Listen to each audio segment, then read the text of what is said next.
বিপর্যস্ত উত্তরবঙ্গ। এক রাতের বৃষ্টিতেই তছনছ, পাহাড় থেকে নেমে আসে বড় বড় পাথর।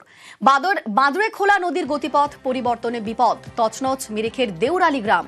কমলা লেবুর জন্য জনপ্রিয় এই গ্রাম। জমির ফসল নষ্ট হওয়ায় বিপাকে কৃষকরা।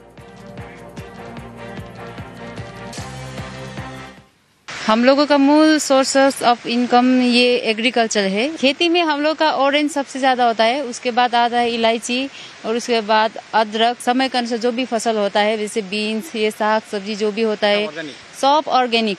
जो भी हुआ बहुत अच्छा नहीं हुआ, हम लोग का बहुत ज्यादा लॉस्ट हो गया है। सब जन यहाँ पे खेती बाड़ी करके उसी से हम लोग का गुजारा होता है। तो हम लोग अभी ये सब नजारा देख के हम लोग कैसे गुजारा करेंगे। এক রাতের প্রবল বৃষ্টি, তাতেই লন্ডভন্ড কমলা বাগান।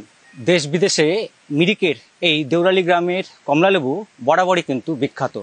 সেই কমলা বাগান একেবারে ধুয়ে মুছে সাফ হয়ে গেছে। এই আমার বাপ পাশে বাদারে খোলা নদী, সে তার গতিপথ পরিবর্তন করে ঢুকে পড়ে এই কমলা বাগানে।